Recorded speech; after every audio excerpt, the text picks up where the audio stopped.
Napoleonic Code, it is also called the Civil Code of 1804. It is introduced by Napoleon, and this code removed the privileges based on birth, established equality before law, and secured the right to property. So Napoleonic Code को हम Civil Code of 1804 भी बोलते हैं. इसको introduce किसने किया था? Napoleon ने किया था. नेपोलियन ने इंट्रोड्यूस किया, इसीलिए इसको हम Napoleonic Code भी बोलते हैं. So इस कोड ने क्या क्या किया? 3 main things has been done by this code. Remove the privileges based on birth. Birth के बेसिस पे जितने भी बेनिफिट्स जो थे वो सारे खत्म कर दिए गए. Establish the equality before law. Law के सामने सभी इक्वल हैं. And it also secure, third thing is the right to property. तो जो राइट टू प्रॉपर्टी है वो सिक्योर कर दिया गया. ठीक है, तो ये था हमारा Napoleonic code. Next is Habsburg empire. So the empire that ruled Austria Hungary including the alpine region of SBAT SBAT. So इसको लर्न करने के लिए SBAT, Sudetenland, Bohemia, Austria, Tyrol. So Habsburg empire जो है उसमें ये सारे रीजन्स जो है अल्पाइन रीजन ऑफ SBAT वो सारे कवर होते हैं. So the next term is slaves. So inhabitants of Balkan region comprising the modern day Romania, Bulgaria, Albania, Greece and so on. So जितने भी बाल्कन रीजन में ये जो आज के रोमानिया है, Bulgaria, Albania and so on, इन सब के जो इनहैबिटेंट्स हैं, रहने वाले, उनको हम बोलते हैं slaves. Ottoman empire, it's a former Turkish empire ruled by Caliph, the spiritual and temporal head of the Muslims. So Caliph किनको बोलते हैं?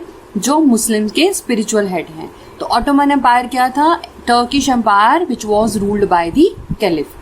Next is revolutionaries, upholders of the idea of liberalism and against the conservative regimes of the 19th century. So revolutionaries उनको बोला जाता है जो conservative regime के against थे और जिनके आइडियाज क्या थे? Liberalism. Liberalism means freedom. Next is romanticism. So ये रोमांटिसिज्म को अच्छे से समझें. So it's a cultural movement. So ये कल्चरल मूवमेंट जो थी ये क्या अराउज करती थी? ये कल्चरल मूवमेंट ने अराउज की नेशनलिज्म, देशभक्ति की भावना. And it rejected the science and reason and introduce the heart and emotions.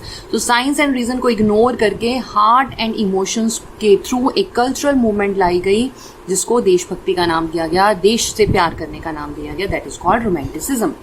Next is symbol, a visual image that represents something other than itself. It may be representation using an object, picture, sound, written word or a particular mark.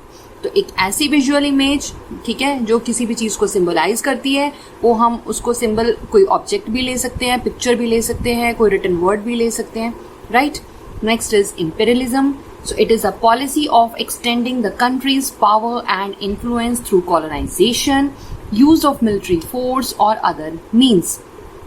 Means एक ऐसी policy जो country के power को extend करती है.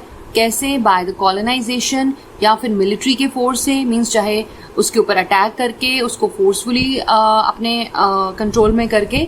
सो this is the policy of extending a country's power which is known as imperialism. I hope all the terms are very helpful for you and you understand the meaning of these terms.